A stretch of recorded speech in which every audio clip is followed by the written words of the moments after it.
Nancy, என்ன இதெல்லாம்? வந்துட்டீங்களா? காஃபி ஃபிளாஸ்க்ல போட்டிருக்கேன், போலி பண்ணி வச்சிருக்கேன். உங்களுக்கு ரொம்ப பிடிக்கும்னு நிர்மலா சொன்னா.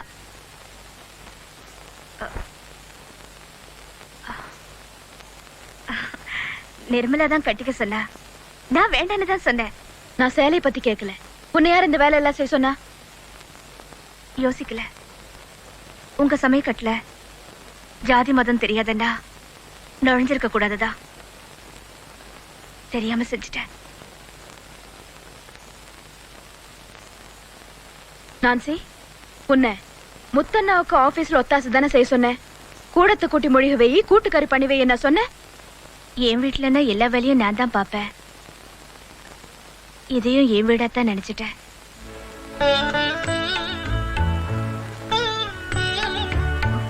போலி செஞ்சு வச்சிருக்கிறதா சொன்னியே, எங்க? இத கொண்டு வர.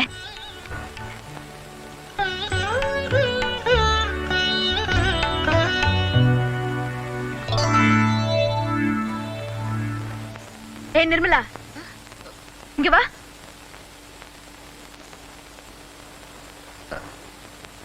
ஏன் இவ்வளவு லேட்டு? அது வந்து வந்து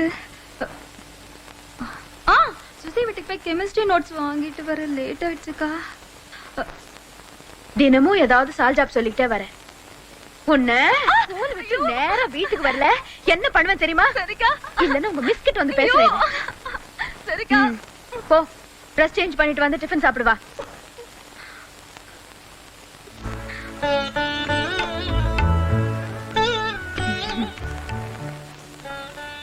என்ன நான்சி அப்படியே நின்னுட்ட?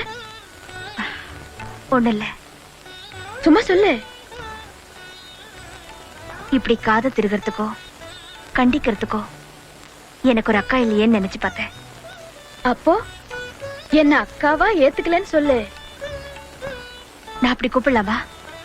அப்படிதான் கூப்பிடணும். இல்ல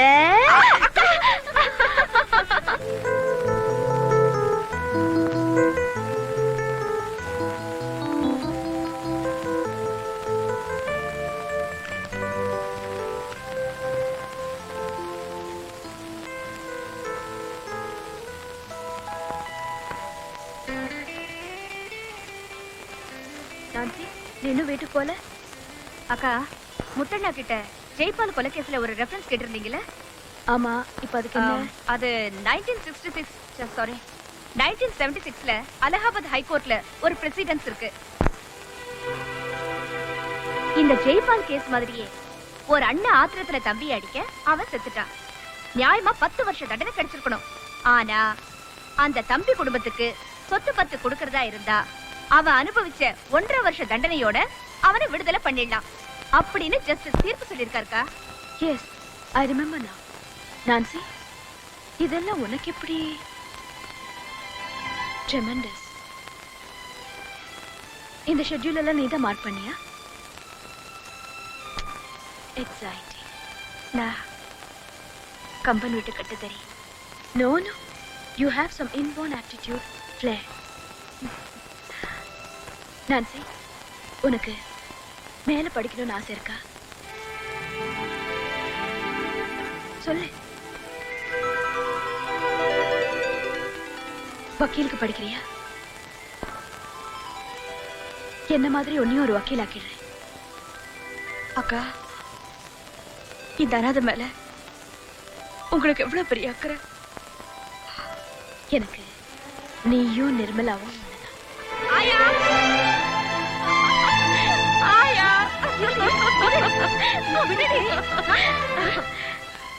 என்னாச்சு உனக்கு? ஆயா, நான் மேல படிக்க போறேன். ராதா அக்கா என்ன வக்கீலுக்கு படிக்க வைக்கிறேன்னு சொல்லிட்டாங்க.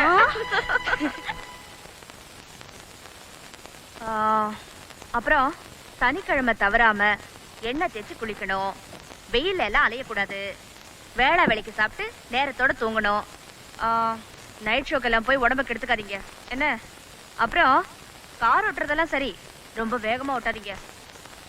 இம்பார்ட்டன்ட், சிகரெட்ஸ் அப்பப்போ பிடிப்பீங்கல்ல, அத்தோட நிறுத்திக்கிங்க. இல்லைன்னா நான் வரத்துக்குள்ள செயின் ஸ்மோக்கர் ஆயிடுவீங்க.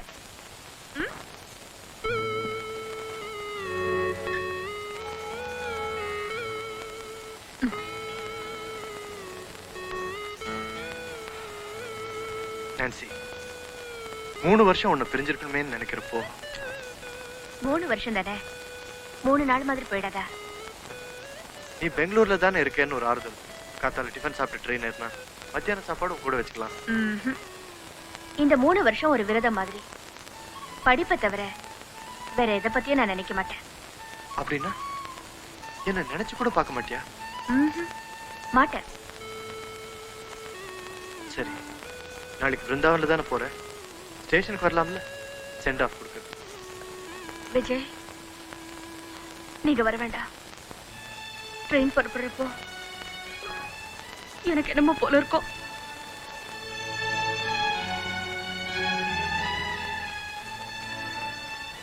Nancy, you are different.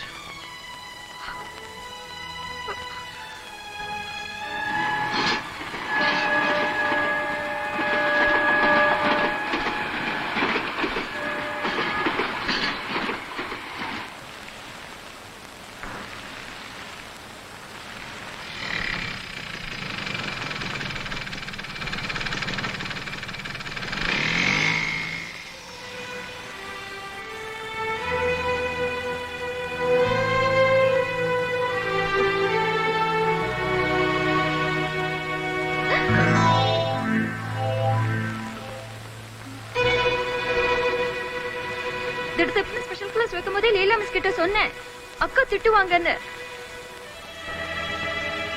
Class முடிஞ்சு சந்தியாவை வீட்ல விட்டுட்டு வரதுக்கு லேட் ஆயிடுச்சுக்கா.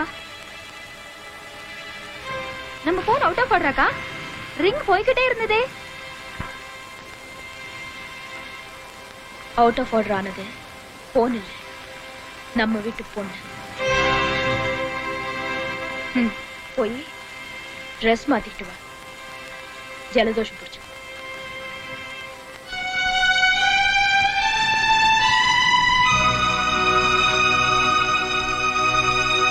உங்க மாதிரி பரம்பரை பெருமை உள்ள குடும்பத்துல சம்பந்தம் பண்றதுதான் எங்களுக்கு பெருமை. ரொம்ப சந்தோஷம். என் தங்க அதிர்ஷ்டசாலி. உங்க மாதிரி பெரிய இடத்துல அவ வாழ்க்கப்படுறதுக்கு கொடுத்து வச்சிருக்கணும். ஏங்க, உங்க பையன் பொண்ணை பார்க்க வேணாமா? இன்னைக்கு நாள் நல்லா இருக்கு, அதனால நாங்களே பொண்ணை பார்க்கலாம்னு வந்தோம். அவனுக்கு ஏதோ பரீட்சை இருக்கான். ஆமாங்க, நானும் சிவகாமியும் எந்த பொண்ணை கட்டிக்கிறனாலும் என் பையனுக்கு ஓகே. நாங்க அவனை அப்படி வளர்த்திருக்கோம். நிர்மலா, இங்க வா. இவங்க எல்லாம் உன்னை பார்க்க தான் வந்திருக்காங்க. சீக்கிரம் போய் முகத்தை கழுவிட்டு புடவை கட்டிட்டு வா. ஓ, நிர்மலா பேருக்கேத்த சுபாவம். 3வது மனுஷங்களை பார்த்தாலே ஒரு கூச்சம். இந்த தோல் மேல தூக்கி வளர்த்தேன் சார். எங்கிட்டயே அளந்துதான் பேசுவா. பொண்ணு லட்சணமா இருக்கா. அப்புறம் என்ன, ஒரு நல்ல முகூர்த்தமா பார்த்து கல்யாணத்தை முடிச்சிட வேண்டியதுதான். அக்கா, எக்ஸ்கியூஸ் மீ, புடவை கூட கட்ட தெரியாது. அதையும் நான் தான் கட்டி விடணும் அவளுக்கு. என்ன, எனக்கு இப்ப கல்யாணம் பண்ற வயசா? உன் வயசு இல்ல, என் மனசு சொல்லுது உனக்கு கல்யாணம் பண்ணி பார்க்கணும்னு. நீ ஏன் கல்யாணம் பண்ணிக்காம இருக்கிறப்போ அதே தப்ப நான் திரும்ப செய்யாம இருக்கதா உனக்கு காலாகாலத்துல கல்யாணம் பண்ணி பார்க்க நினைக்கிறேன். எனக்கு இப்ப கல்யாணம் வேண்டாக்கா. இப்ப கல்யாணம் வேண்டாமா? இந்த கல்யாணம் வேண்டாமா? அக்கா, நிர்மலா, என்ன மன்னிச்சிடுக்கா. நான் அசோக் பண்ண ஒருத்தர மனசார விரும்புறேன். அவரும் என்ன விரும்புறாரு. சந்தர்ப்பம் கிடைக்கும் போது உங்ககிட்ட சொல்லி சம்மதம் வாங்கலாம்னு நினைச்சேன். காதலிச்சவனை தான் கல்யாணம் பண்ணிக்குவேன், இல்லன்னா கிணத்துலயோ குளத்துலயோ விழுந்து செத்துருவேன். அப்படிதானே? பைத்தியம் பைத்தியம். உன் விருப்பத்துக்கு மாறா நான் ஏதாவது செஞ்சிருக்கேனா? அவங்கதான் உன் அசோக்கோட அம்மா அப்பா உன்னை நிச்சயம் பண்ண வந்திருக்காங்க. அக்கா,